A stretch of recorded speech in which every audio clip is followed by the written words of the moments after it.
Hey everyone, Luke here, and obviously now that I've got We Neverland out of the way, we can finally move on to the Promised Neverland. The last few chapters, they've been kind of hit and miss for me, but we'll get talking right into them, and then after this, we're taking a break to edit these videos, We Neverland, Promised Neverland, but also to watch Dr. Stone and get on with that. So hopefully by the end of today, we'll be caught up on absolutely everything, but for now, let's just go right into the Promised Neverland, so let's go to the intro.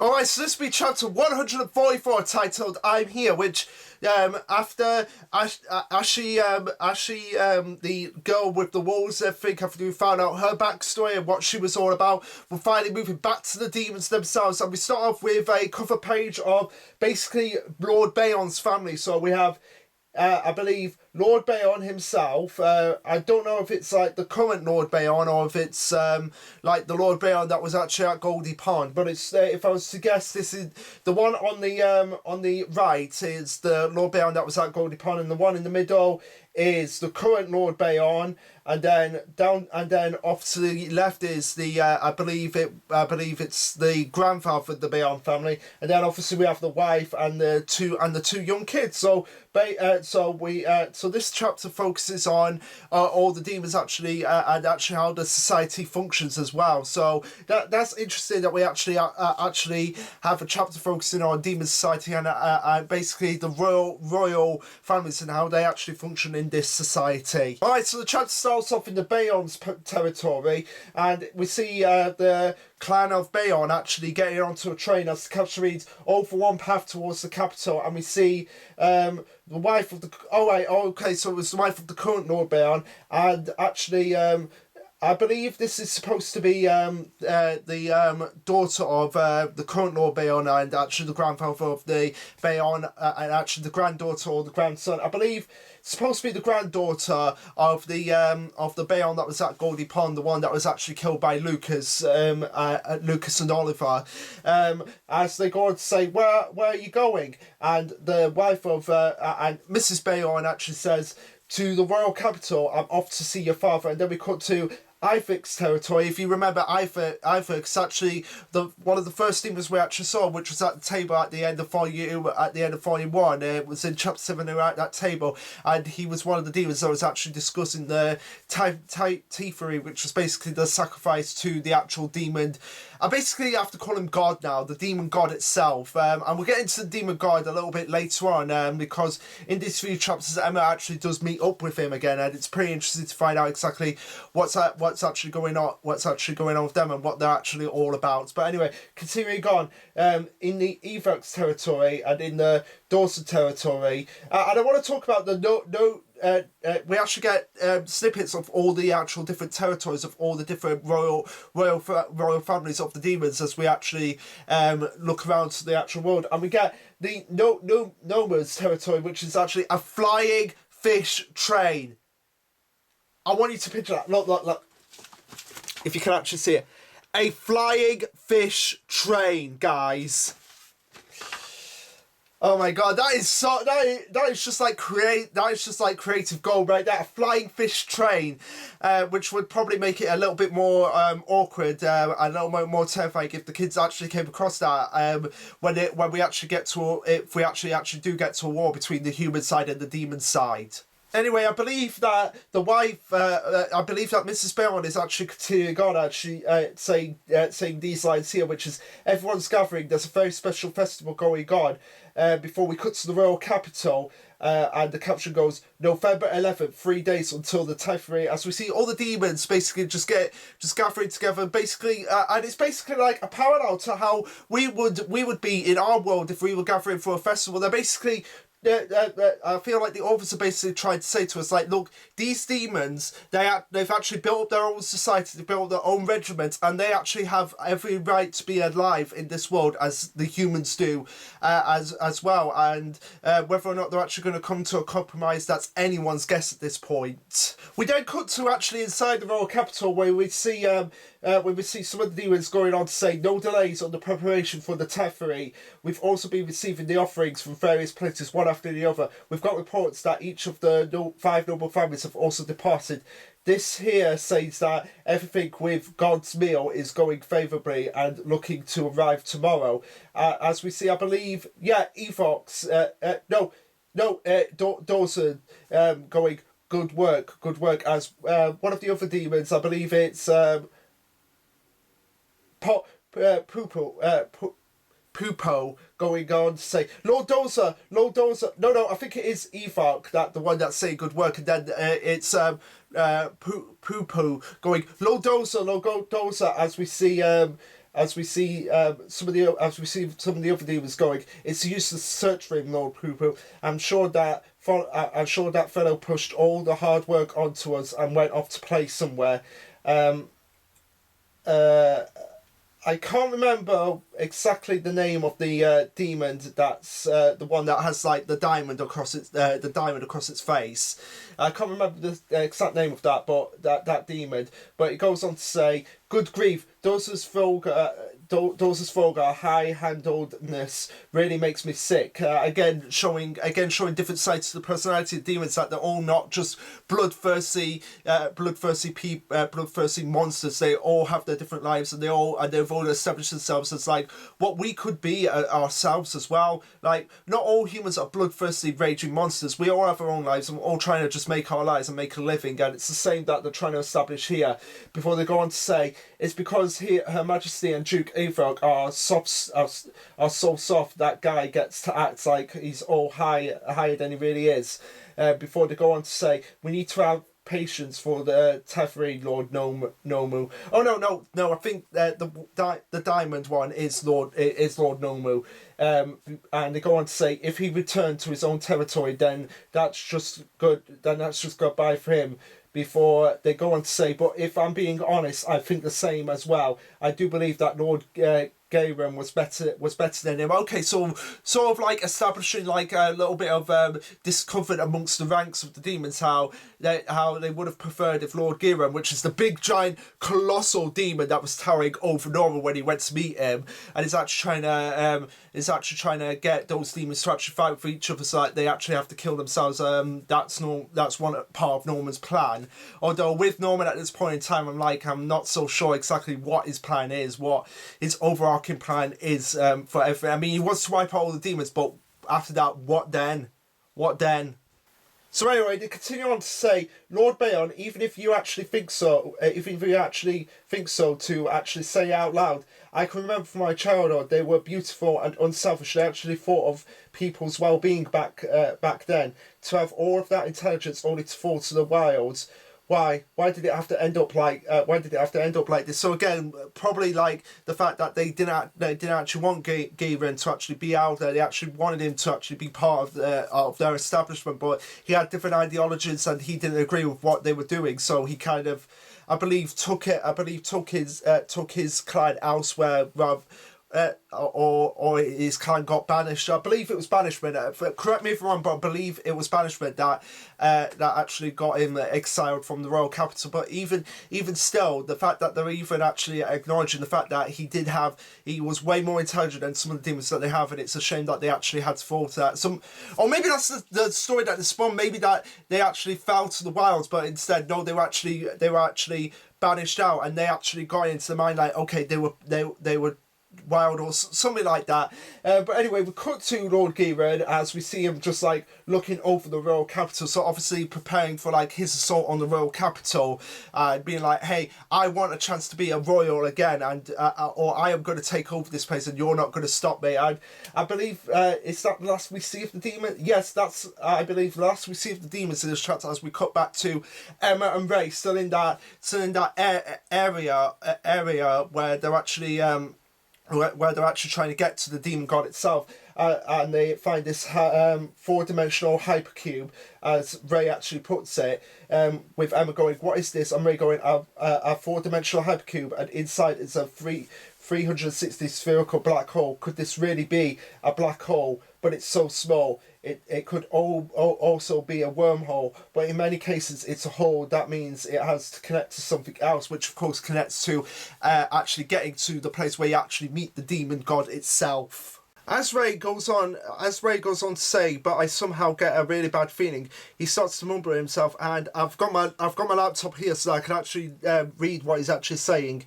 In the first place, if this was a black hole, we would have been sucked in as soon as we approached it because of how high the internal gravity would be. Of the flow of the time would slow down considerably. Just 1 second of time, one side could amount to any amount of time on the other end, even years. Basically, we wouldn't make it in time to stop Norman's advance, and in addition, light would be pulled in by the gravity and not be able to escape.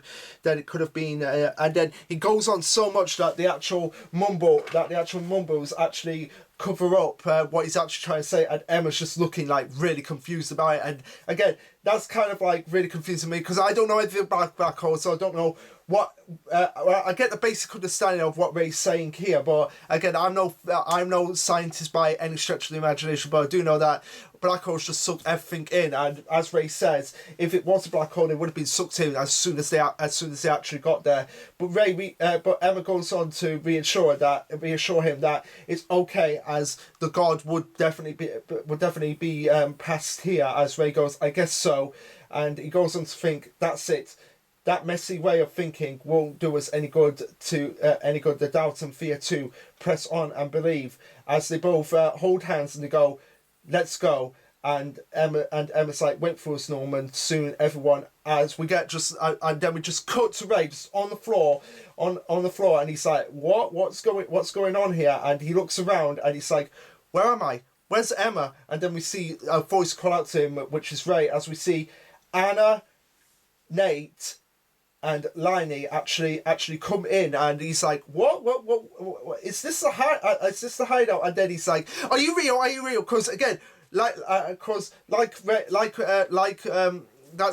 pretty much what I would be reacting. It's like, I'm in this place, then all of a sudden I'm backing out, like, what happened? Anna, Lee, no, what's going on here? Are you real? And they're like, what's going on? What happened? And then he's like, and then Ray's just rushing around, like, because he's like trying to figure out, oh my god, what happened? What's the time? Well, is Emma all right? And then we cut to Emma just on her own in the actual place where at the beginning of the arc, where she actually got a glimpse of the demon goddess itself, and she's like, I finally made it. This is it, the night and day.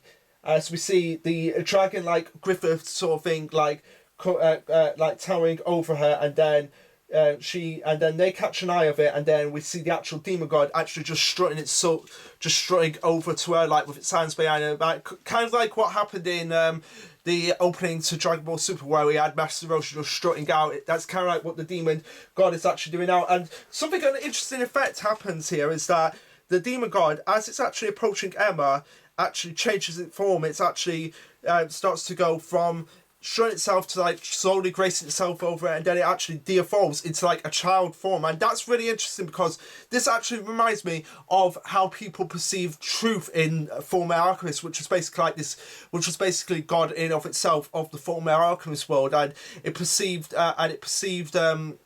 everyone perceived truth in a different way, like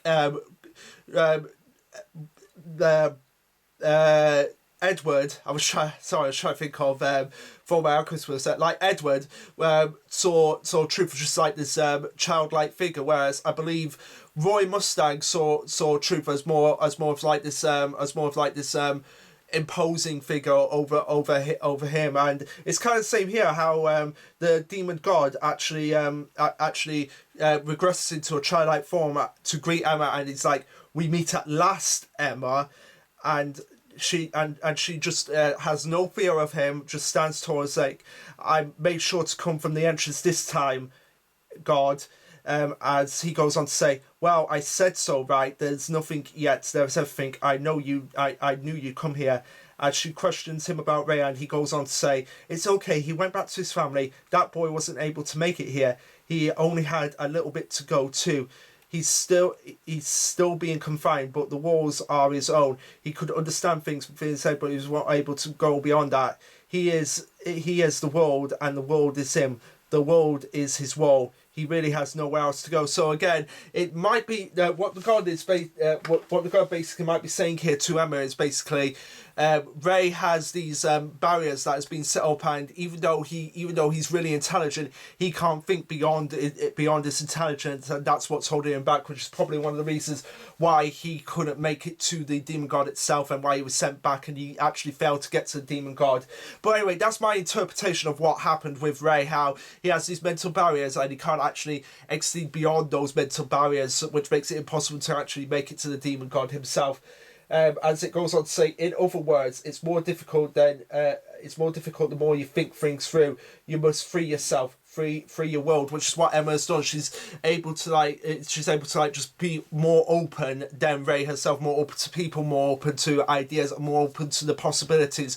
Whereas Ray has been more confined and being like, no, we have to think things through. And sometimes that's only going to get you so far in life. That thinking things through is only going to get you so far in life, and it's not going to be a pleasant experience.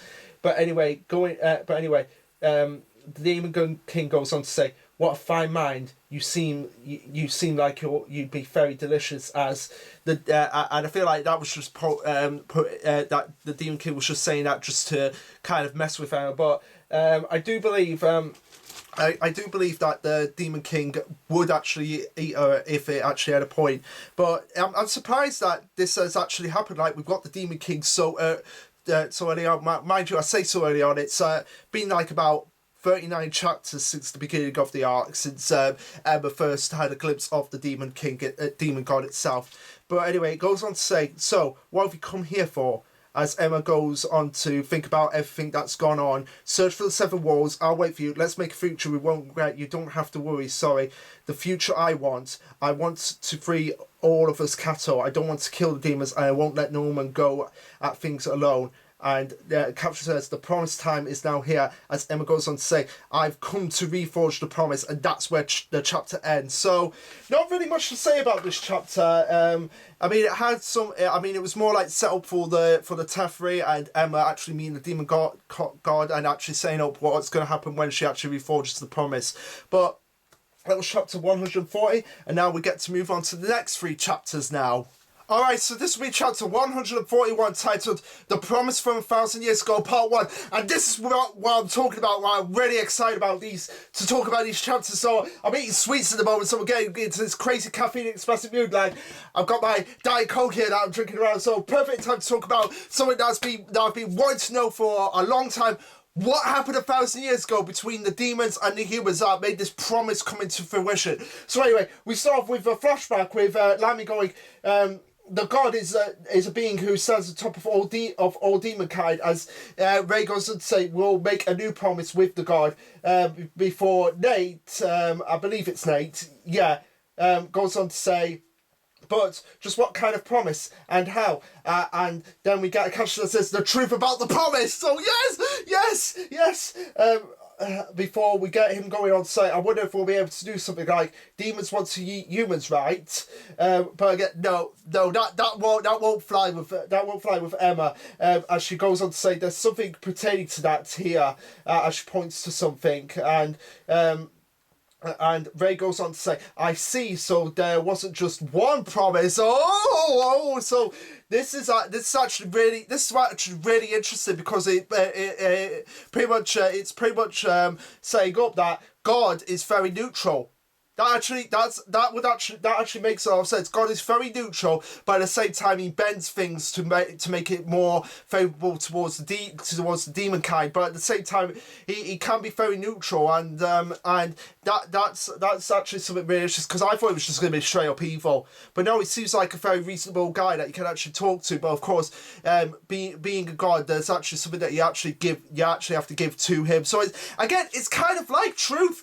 It's kind of like truth from Full Metal Alchemist, in the sense that if you want something, you have to sacrifice something. So again, it's kind of, but he makes it out like it's a reward for the god. So again, it's similar to how truth operates in Full Metal Alchemist. How if you want something, you have to you have to have a sacrifice, and at the same time, if you do something taboo, you have to pay the price, no matter what, or no matter what. Like how, okay, you want your brother's soul, you want your brother's soul back. So what are you going to give for it? And Edward was like, yeah, I'll give you my powers. I will sacrifice my powers to get my brother back.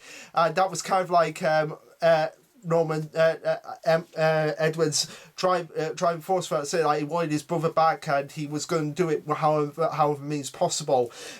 So again, there wasn't just one promise. As they go on to think about humans shan't hunt demons and demons shan't hunt humans. Let's us separate the two worlds. That's what the promise that humankind made with the demon royalty. The other promise was for the humans and demons to work with God. Okay, so that's very neutral that's very neutral grounds that they're put under, and it's very interesting how they had those two promises laid out to kind of like get the world where it is now.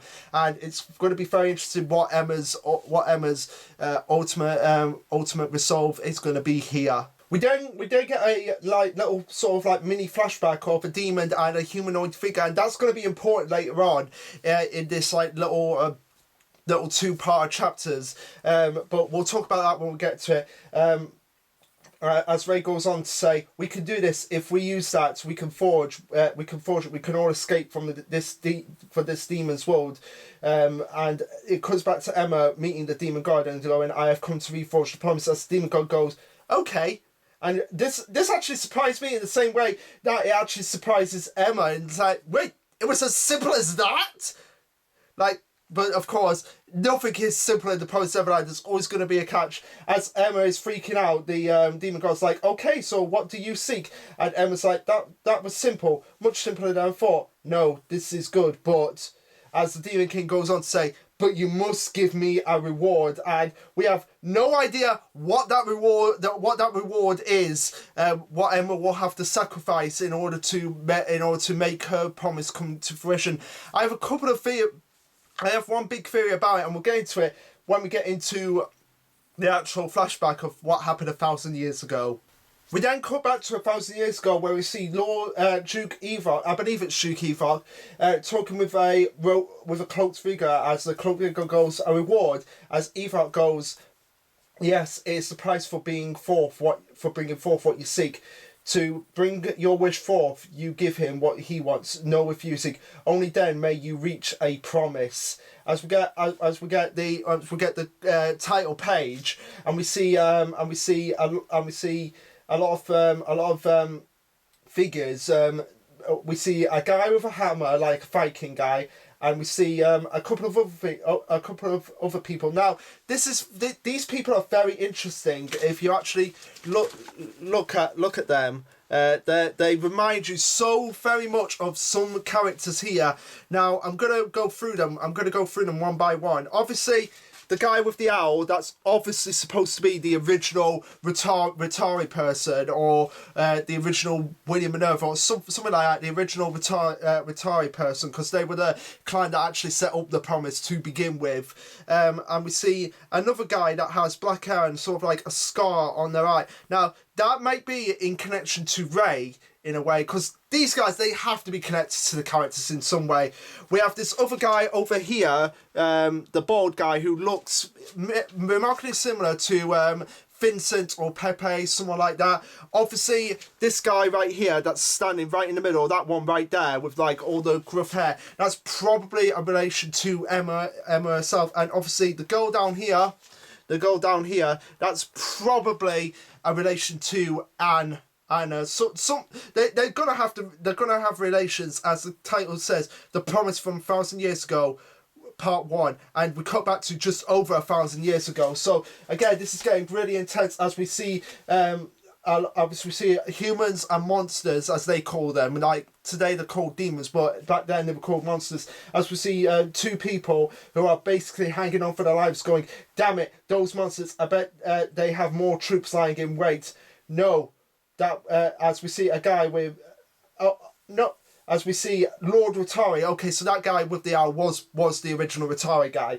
He goes on to say, "No, that ambush was the last. as the guy goes, Lord Ritari, and he goes on to say, if we can beat them here, then at this point is ours, and we'll be one step closer to peace. Just a little more, we will win and return to our great nation. Let's go. And they go, right, as they all charge into battle, and we get like just this beautiful full page spread of just them attacking the demon monsters, creatures, whatever, and it's quite beautiful and quite brutal. And I hope that if the anime does get further in this, we'll be able to see more of just like this panel just like spread out. Like we'll get colored various points rather than it just being all crammed into one shot. I hope that we really do get much more power, because that's the thing that the anime can improve on, actually improving on the action set pieces and building on them than what we actually got in the manga, particularly the fight between Lewis. I'm really looking forward to that when that is animated, although I am still keeping my enjoyment level a little bit down, because maybe a chance that it might disappoint me.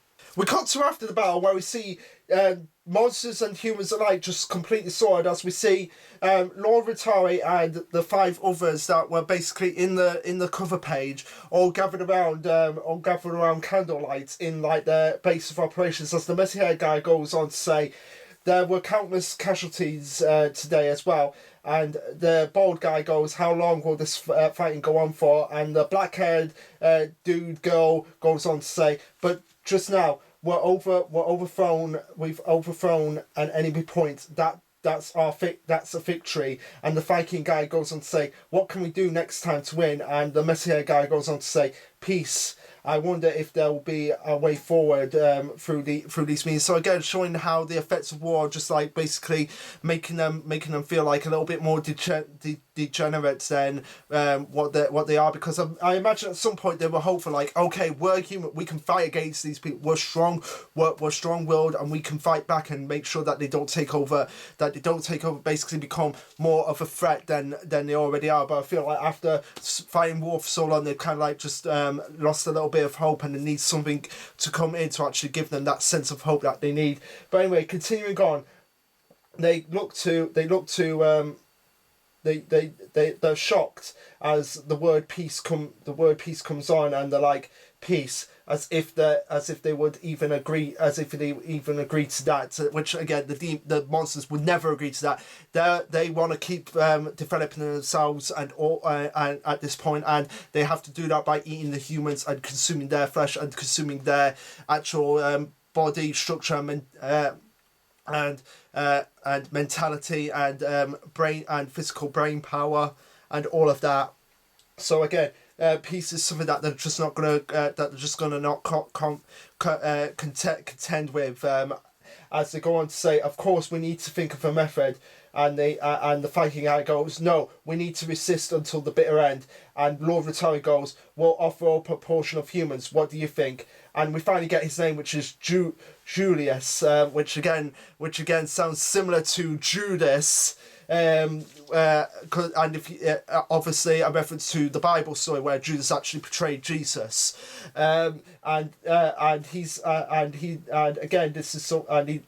saying something like, well, we'll offer up a portion of humans. What do you think about that? But of course they're against that completely, because like they're probably the kind of people like, we don't trade lives for the sake of others. But again, at this point, I feel like he's so desperate that it's his only option that he can actually think of at this point. And Julius actually reminds me a lot of Norman, which actually gets me thinking that maybe Norman is part of the Ritari clan, like Norman's last name is Ritari.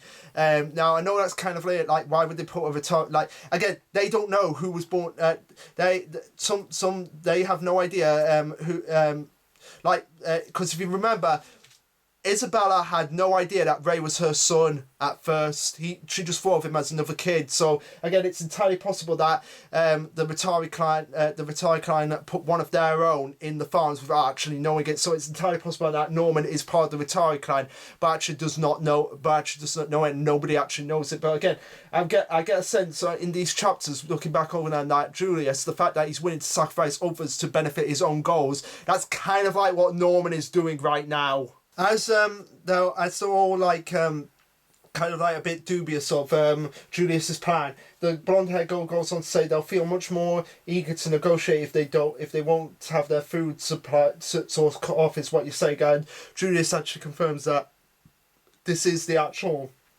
case, as he goes on to say, so we'll offer them up in advance as if planting fruit trees in the garden to supply you with the seedlings. For example, villains or slaves would be fine, not to mention the people who worship those monsters aside from them. But they're like, but they cut him off as like, what are you saying, Julius? That doesn't sound like a leader at all. And again, they are right. That doesn't sound like a leader. A leader would not sacrifice their subjects just to get out of a situation. They'll be like, okay, what can I do to help out all my subjects here? So they're like trying to see like Julius is kind of like at his wit's end here, or he's kind of like trying to be like a judge, jury, and executioner here, as they go on to say, yeah, it's rational judgment, but it's solely lacking in morality, and this is kind of like the moral dilemma of the Promised Neverland, like what is best to actually survive in this situation and whether it is morally correct as well. And that's something that's really fascinating me a lot about the series so far, and why it continues to fascinate me, like what the moral ground is in certain situations like these ones, as he goes on to say, yes, my apologies, I'm not feeling like myself, please forget it. As the blonde-haired girl goes on to say, I'm sure you were just thinking what's best for our depleted armies. And the messy hair guy goes on to say, but if we offer them up this one time, they'll want to demand that perpetually. For that reason, I cannot accept those measures. And I agree with him. Like I would not be like willing to sacrifice people just for the sake of getting out of a situation like that. I'd be on their side. Like look, even though we're depleting in our resources and our troops and everything, we can't just be like willing to give everything up to the demons. But of course, they actually do that in the end, as we'll soon find out. The Messiah guy goes on to say, how odd that we all met on this battlefield, and now we're joining forces, putting aside nations and race to fight. Be it through peace or fighting, the goal is victory for all of humanity. Countries and ranks, we need to detach our thinking from those. Like, let's protect everyone until the end. And again, that sounds like a really Emma type thing for an Emma type line, which gets me thinking that Emma and him are connected in some way, and Norman and Julius are connected in another way, because because there seems to be like a differing clash of ideology between them, in the same way that Norman and Emma are at this moment in time in the manga. Before they go on to say, only a little more, everybody. At last, victory is in sight. We won't be eaten. We're going to grab a hold of this world. And he's the one that like inspires confidence, like in the same way that Emma can inspire confidence in others, even against impossible measures, which becomes all the more tragic with what actually happens to them. The messy haired guy goes on to say, "That's right. Only a little more. We were so close. For my irreplaceable comrades and for this great mission, we were drawing close to victory. But then I remembered the odds of victory are something that can be undermined in a matter of seconds." As we see various scenes of him going around just like sawing monsters after monsters after monsters, just building up confidence and building up a sense of victory that they can actually achieve. We just get a group of people just slaughtered in a matter of seconds, like literally in the blink of an eye, like that, which shocks him so much. And it's like, who the hell is that? And they're like, run! It's from the royal family. It's royalty. And he's like, the royal family, that strength. It's, as we see Lord Ratari go on to say, it's Archduke Lewis. I'm like, oh my god,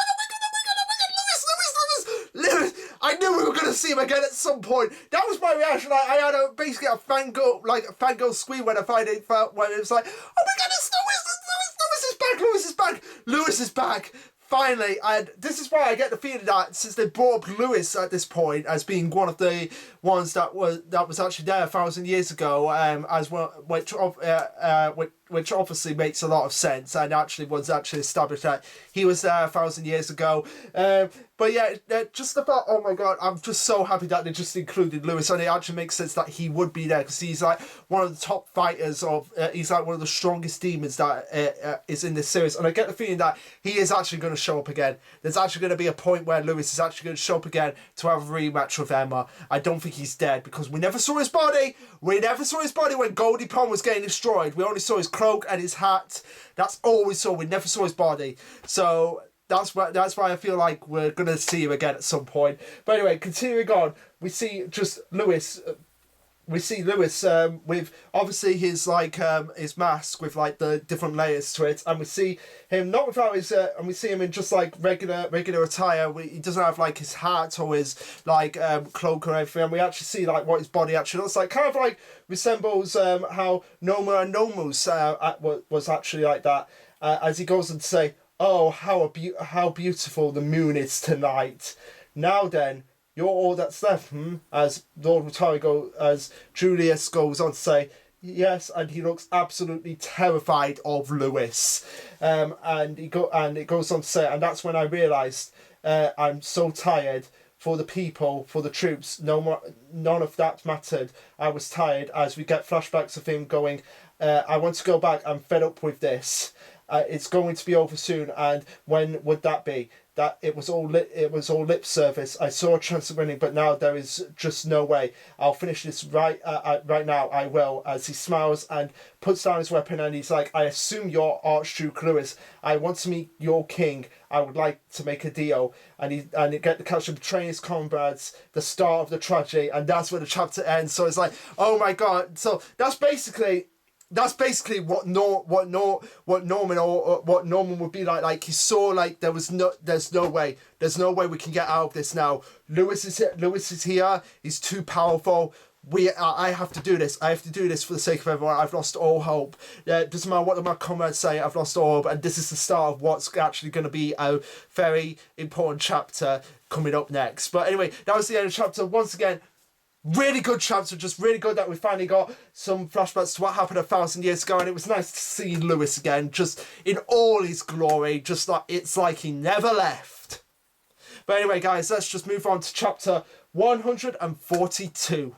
So anyway, no rest for the wicked. Let's just get into chapter 142, titled The Promise for 1,000 Years Ago, Part 2, as we cut to like a soldier that's just bleeding. We're still in the flashback from 1,000 years ago, as we cut to a soldier bleeding, and him going, reporting in, Archduke Lewis has appeared in the southwest forest. The retired forces' stronghold has been annihilated, as we got an urgent report of a disaster, as the little caption on the side.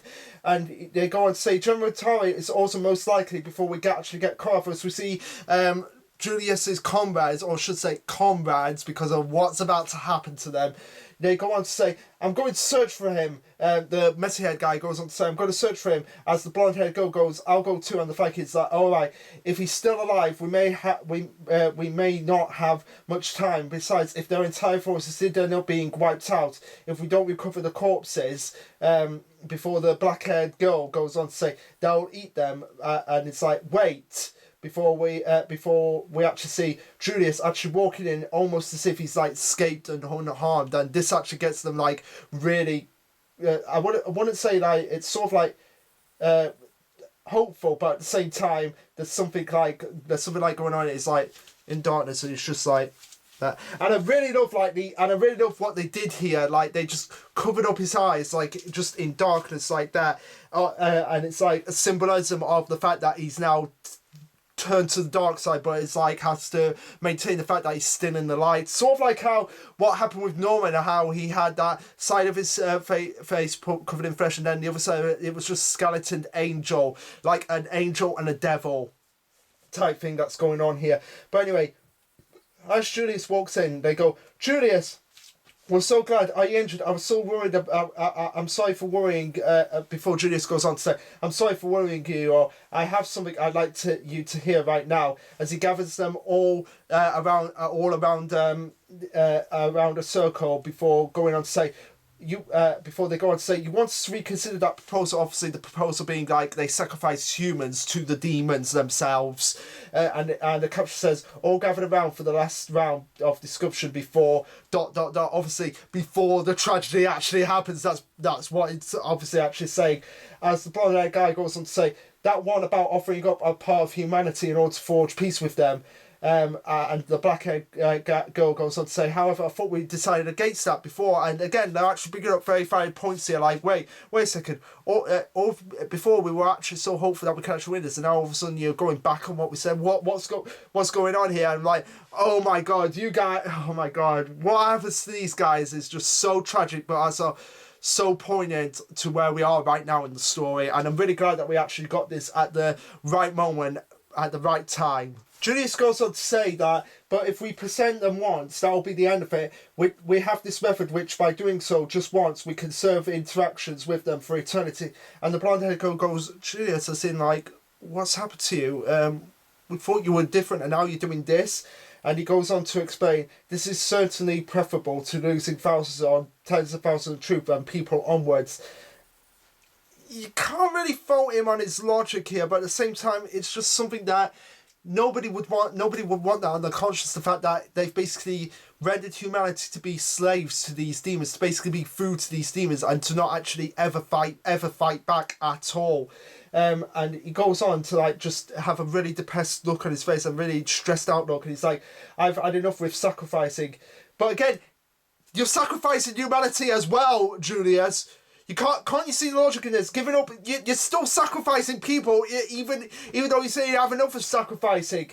But anyway, he goes on to say, in just one night, we were wiped out. If we offer a small amount, all this sacrificing will end right then and there. And they actually go, but Julius, if we can't do this, the mindless bloodshed will never end. The thanking guy goes on to say that. Not to mention the fact that you're still sacrificing people, Julius. Even though you say you want the sacrifice here, you're still going to sacrifice. You're still going to sacrifice people, and I get why they say like if we sacrifice the people, but then the sacrifice, but you're still sacrificing, and and you have no idea how it's going to be twisted. To suit the demons' needs if you actually just give up humanity to them as well. But anyway, Julius goes on to say, we have to finish this for the sake of mankind. Not soon, not someday, but right here, right now, all of us.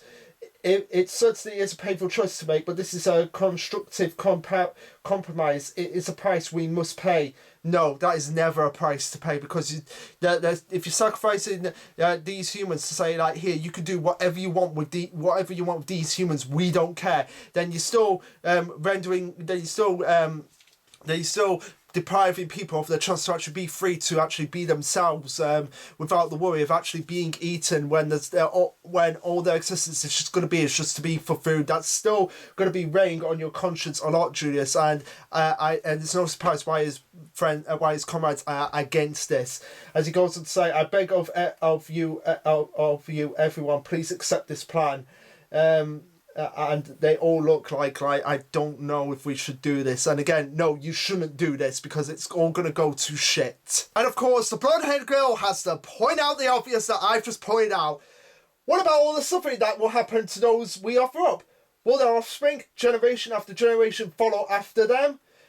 All for the sake of our peace, the pain and suffering they have to shoulder will just continue to sell with this one single declaration. That is a perfectly sound rational response to this whole situation, as we see just people in cages and in containers, just like being like food for these demons, and them just screaming like in agony before they go on to say, is that not the case? And yes, it is the case. That is perfectly what the case is, as everybody is just thinking about what the blonde-haired girl says.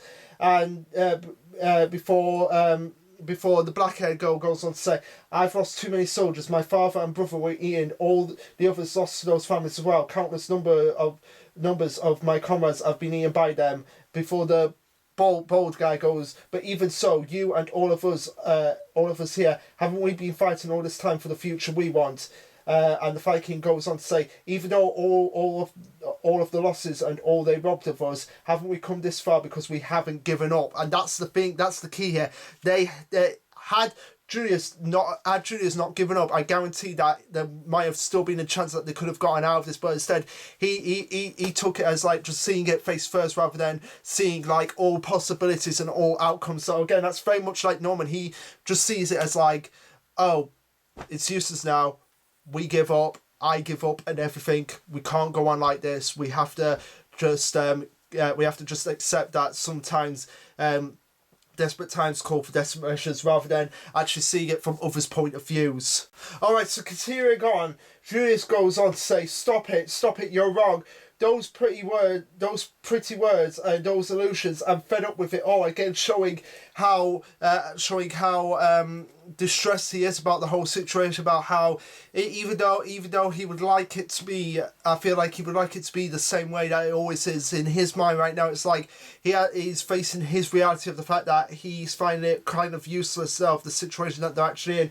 As he goes on to say, what's so long with casting away some strangers for the sake of my comrades? I'm doing the right thing here. All right.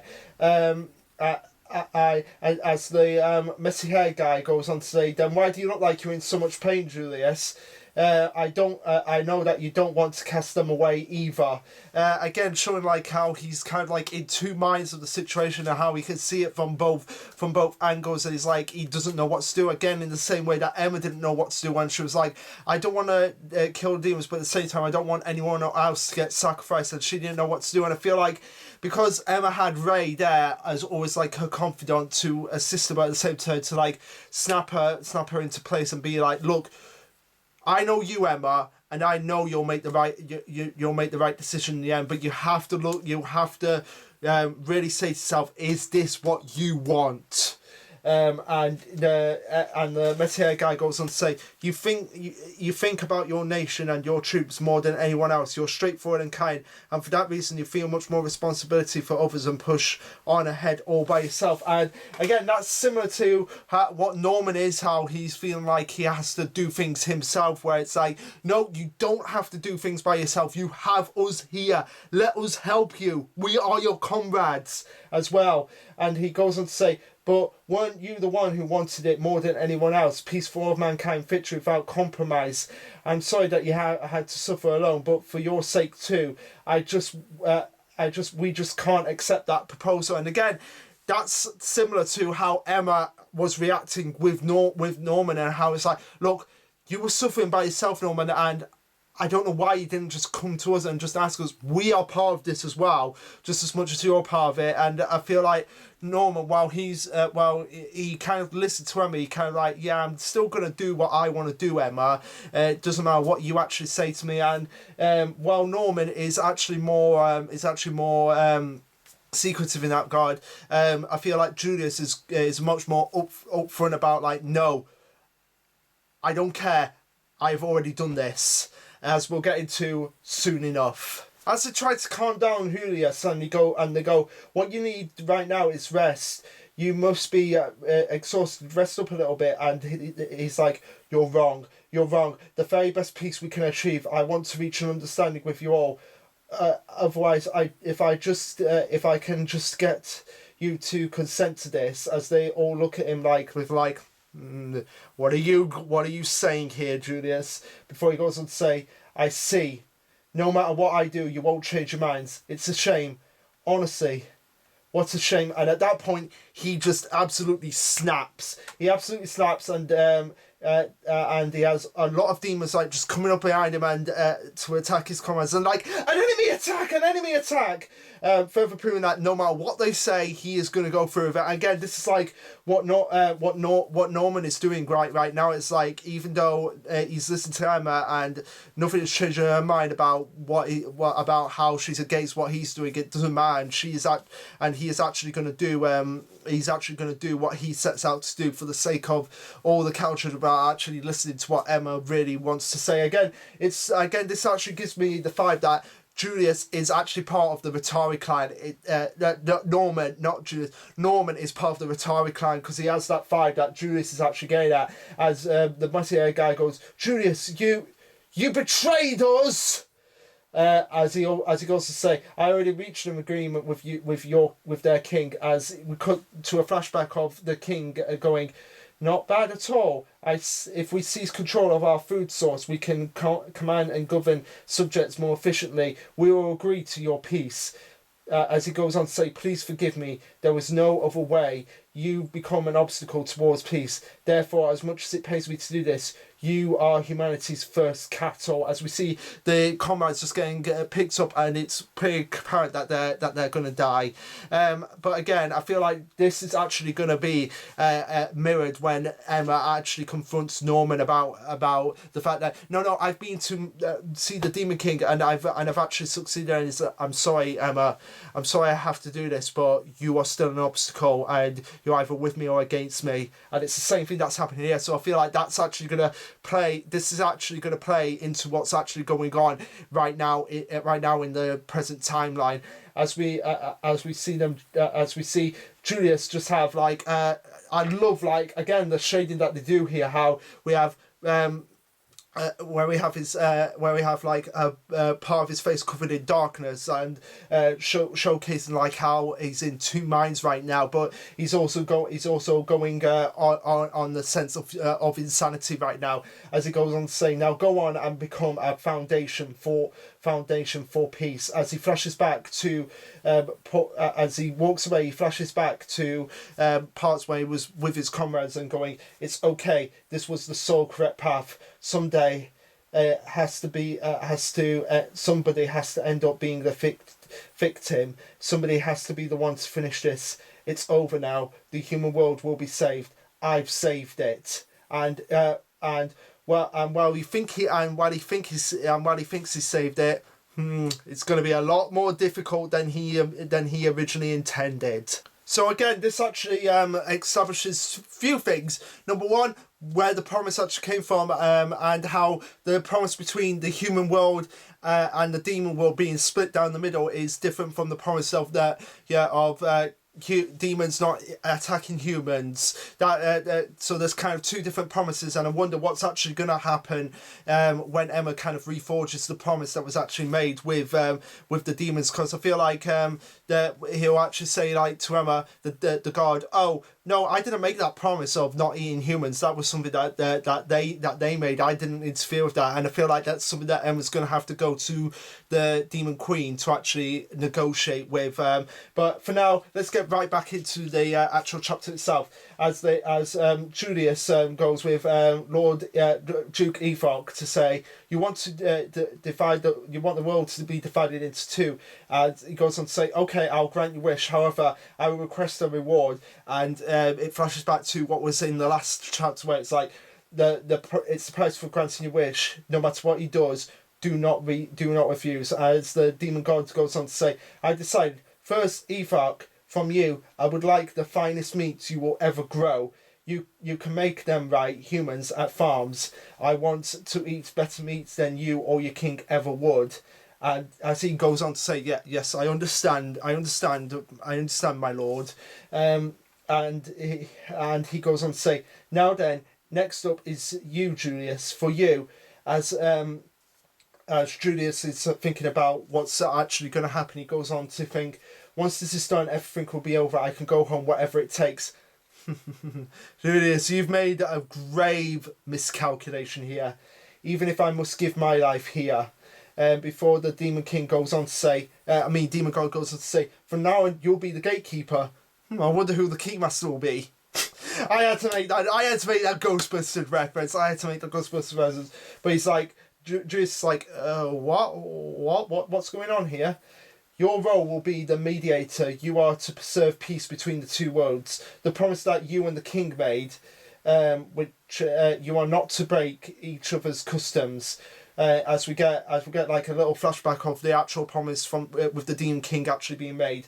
Going on to say, so that we may not hunt each other, let us separate the world.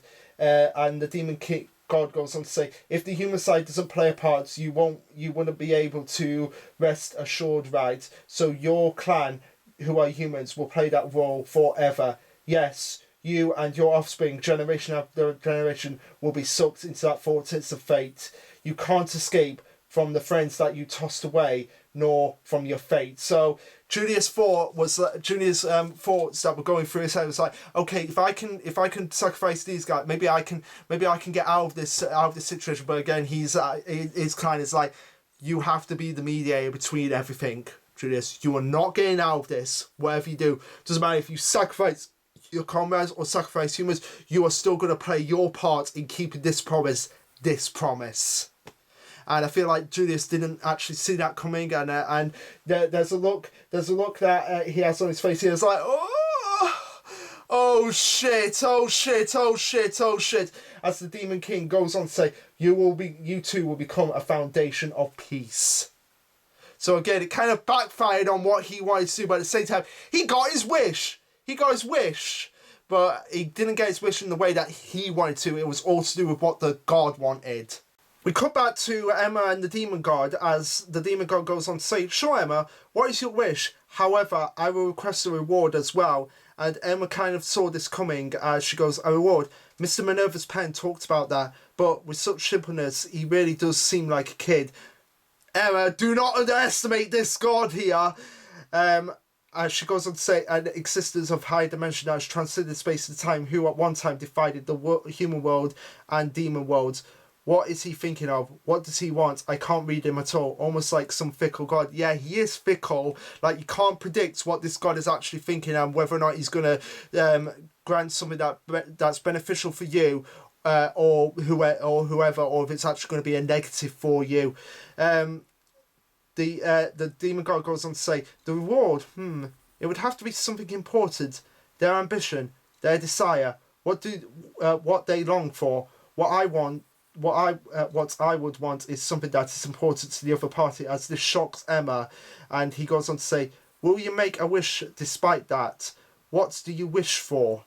As Emma goes on to think about everything that's gone on up until this point, and they go on to say, promises made with the god cannot be overwritten. Promises made with the god cannot be broken. You absolutely must not refuse him his reward. Our wish will be quite simple, just two things. And Emma goes, and they flash back to Ray as he goes, in the promise for 1,000 years ago, the world was divided into two. Based on that, as Emma goes, my wish is, I want all the cattle children to cross over to the human world, and after that, for it to completely be impossible to pass between the two worlds. And Emma stares down the Demon God as he's like, very well, I will grant that wish. But we get a caption saying, but at what price? And that's where the chapter ends. So, like the last chapter, really good that we got these flashbacks out of the way of finding out what happened 1,000 years ago, how the promises came to be, and it'll be great to see how Emma goes about what her actual reward will have to be to order to get this promise put forward in order to help out the human cattle children. But let's just get right into the final chapter that we have to talk about, chapter 143. Alright, so this will be chapter 143, titled Obliteration. But this is interesting because if you look right here, just look right here, guys. I don't know if you can see it. If you can't see it, I'll just point it out to you. What does that look like? It looks like chapter 145. Yeah, that's something that's really confused me here. It's like, is that a typo, or have we missed a couple of chapters? I don't know. It's probably just a typo, and I'll probably be corrected when we get to the actual actual volumes itself. But anyway, it starts off with a colour page of Emma being in the void world with the actual demon god itself, as it goes on to say, I want to understand what you can see in this world. Before we get back to Emma discussing the negotiators with the demon god and going, I want every cattle child to be sent to human world, and after this is done, that movement between the worlds closes completely. And the demon god goes on to say, I will grant your wish. And the cattle goes, she can finally propose a new promise, and the price is, before the demon god goes on to say, and the reward is. And the reward that I want is before we actually get Emma just being absolutely shocked about what she actually has to do, which leads me to believe, is Emma gonna die? Is that the price? Emma Emma's brain, like Emma's brain power, because the demon god said like how delicious you might actually be to eat, Emma. So it might be like your blood. The price I want is your blood or your brain or something like that. It has to be something so horrifying that will make Emma actually question: will this actually is this actually a good idea, or something like that? That will really actually test her courage and bravery itself. Or it might be the fact that what I want is your hands to kill the Matari clan, and that includes Norman. Like it might like the fact that she has to kill Norman, because if Norman is part of the Atari clan, that would actually make a lot of sense for this promise to actually come through. Like get them out of here, or something like that. I don't know what the promise is, but based on the shots look on Emma's face, it has to be something that she would absolutely not want to do. Really not want to do. So we'll just have to wait and see what that actually is. We cut back to Don and Gilda with Hattori and Ashi as they go on to say it's been days since that talk, and we flash back to Hattori going, what? So you found tracks to the cursed blood? We still can't be completely sure, but if you're right, as Gilda thinks about that flashback, and she goes on to say those footprints were still fresh. Songju and Musica are close, and her and Don are thinking we'll be able to see them again, and a lot earlier than expected. As we see Ayashi talking in the demon language, and it's probably along the lines of like, we best be careful of this one. Like as Don and Gilda like saying it, like they best be careful of Hattori. And they go on to say that they didn't tell Hattori about Aishi and how Norman's people are her bitter enemies, which again makes sense, because if Hattori knew about that, then he would be like, oh my god, I've got to go and tell I've got to go and tell the boss right now about how she is a traitor to us all.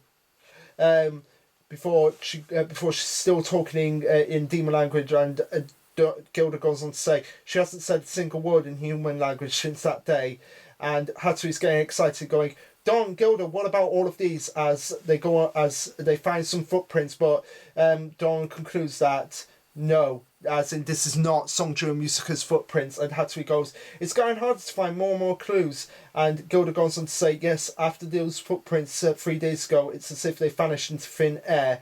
Before Don goes on to say, it makes sense, Songju and Musica are really good at covering their tracks. I don't know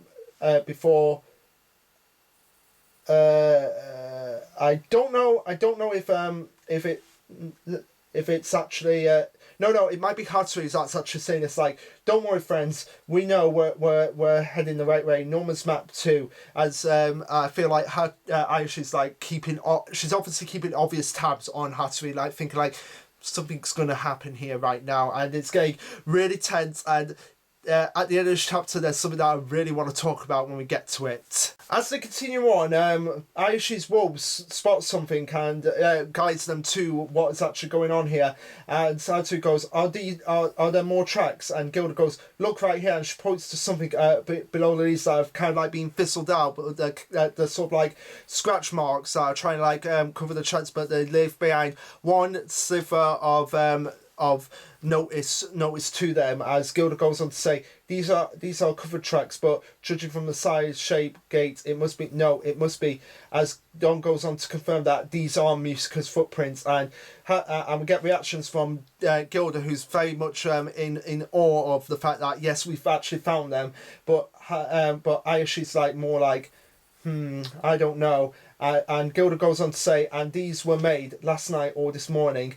And she goes on to say the smell still lingers, as obviously Aisha was brought up by a demon, so obviously she would have much more of a grasp of actually sniffing out people's scents and figuring out like, yes, this is who the person is. As they go on to say, we can find them, let's go. The tracks continue that way before we get Hayatari looking over them as they're like being in like all bliss and everything. Hayatari's looking over them, like just looking down on them, like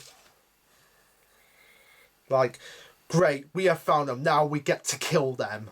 And it's like, oh my god, when I saw that, I was like, holy shit, Hatsumi, I never thought he could make that face. As Hatsumi's making that face, he goes, we found the curse blood, we found our boss. And then we get a flashback from Hatsumi's perspective of when he's with Vincent and Jin, as Vincent gives him a device that and he goes, Hatsumi, take this. And he's like, what is it? And he's like, and Vincent's like, when you find her location, what you must do is to contact Jin's group. That's your priority. But you can't leave the location. The others will get suspicious of you. And you can't put out a sign earlier. We can't have her running away from right before our noses. And Vincent explains that it's a simple kind of transmitter, and all you have to do is press the button 3 times, and then Jin's group will know where you are. As he goes on to think about what was actually said to him, when you know you're approaching her, press the button at regular intervals. Jin will track your movements with the squad as he's off to the side, he's like got his hand down. He's like, and he's like, no one will know anything without them realizing you'll be guiding our team to the cursed blood. They'll surround the enemy, and before they know it, the power of Lombardy will end the cursed blood forever. The boss's plan doesn't have the slightest flaws. Yes, it does, because Aishi is actually onto you. She knows what you guys are capable of. So yeah, that's what I love about this. Even though they're like, oh, it's absolutely perfect, there's no flaws. It's like, yeah, there's a flaw within your plan, and it is Aishi, because she actually is onto you. Haruhi actually thinks to himself and goes on to say, it'll be alright, you won't be harmed. Don't go that, not Aishi and her dogs either. Please forgive me, my friends, for tricking you like this. They have an idea that they are being tricked, Haruhi, so it's like, it's not a surprise to them, but what is going to be a surprise is what happens when they actually do meet up with Sonju and Musica, which they are going to do in a bit. Haruhi goes on to say, but this is all for the sake of the cow children. It's time to build a future for us. These orders come straight from the boss. The cursed blood girl must be killed. I think you're going to actually be killed before them, and I feel like Don and Gilda are actually going to side with them. Before we actually do cut to Musica and Sonju, and Musica's going, do you want to rest a bit too? And I love how they've just like played up like, oh, there they are. Like, it's not been like a big build up to them, because they've actually been mentioned countless times throughout the arc. So it's kind of nice, refreshing that there's not really a big build up to actually them. It's kind of like we know this point, and it's kind of natural to just see them like just outside being themselves. Before seeing Sonju, and Sonju says, nah, I am well, and it's almost time to, before they actually notice that something's actually coming for them, and they get prepared for them, and they're like, who is there? I know you're behind the tree, come on out. And as Sonju is on standby, Don and Gilda pop out, and they're like, Musica, it's been a while. And they're like, Gilda and Don. And they actually come up to them and like, I've missed you so much. So it's kind of like, and I love how the fact that even though they've been separated for a couple of years, the fact that they've just been able to come back and be just like friendly with them, be like, hey, it's good to see you. How are you doing? Oh, it's glad that you're okay. And Sonju treats them, not Sonju, Musica treats her like how it's like seeing an old grandkid. It's like, and you're doing so well. You two have become so big. And it's like, so what's the matter? Why did you bring us out here? And the Gilda's like, Musica, we'd like to, we cut to Aishi like just being like watching from the side of face Haruhi as he goes on to actually press the button 3 times in a row, and she starts speaking in demon language, which of course gets the attention of Sonju and Musica, as a bunch of like clones of Adam, like those big booming like Adam-like creatures just like surround them all, as Jin surrounds them, and Haruhi has Aisha by knife point, like by the neck, and they're like, Don, Gilda, forgive us, but we must finish the curse blood, as this actually shocks Don and Gilda to their very core. It's like, what's going on here? Why are you being like this? But then we get Sonju just appearing behind Jin and actually smiling at him and going, who is it that is going to finish? That is going to finish who? As we get the caption saying Sonju versus somebody, the strategy goes wrong. As Jin's like, huh, what is it? When did he? And we have Sonju pointing his spear towards Jin's neck, and everybody is just looking in shock and awe about just how speedy Songju was, and that's where the chapter ends with Songju smiling as Jin is looking absolutely terrified. Now, the thing I want to talk about is actually Songju's mask, which actually looks very similar to Lewis's mask, and the fact that Lewis had that just like in a blink of an eye, he just appeared behind you, and Songju has that as well, makes me believe that Songju and Lewis are related. Maybe Lewis is actually in Songju or is part of Songju. I don't know, but if that's the case, that wouldn't surprise me that Songju and Lewis are related, and it would actually make a lot of sense why Lewis, when he was actually being killed, quote unquote, because we don't know what happened to him, why in that moment when he was flashing before his eyes, we saw Songju and Musica before he actually went down. So there has to be a connection with them. There has to be an actual connection with them about Lewis, and the fact that he was actually brought up recently, Lewis, in the manga to actually getting brought back into the story makes me think that Lewis and Songju have actually a connection, and also by the extension the Demon Queen itself, because they all have similar masks, and Lewis, I feel like Lewis and Songju have a similar smile as well. So again, that's just my opinion that Songju and Lewis are related. Maybe they're brothers, or maybe Songju was the brother that was cast aside or something because he didn't believe in what they were actually doing. Something like that. Just something like that. I don't know. But anyway, guys, that was all 4 chapters. And now I'm going to have a little bit of a break before we actually get on to Dr. Stone. So anyway, guys, this will be Lasher Luke signing off. What did you think of these chapters? Let me know. Like, subscribe, comment, all that jazz. So later, guys.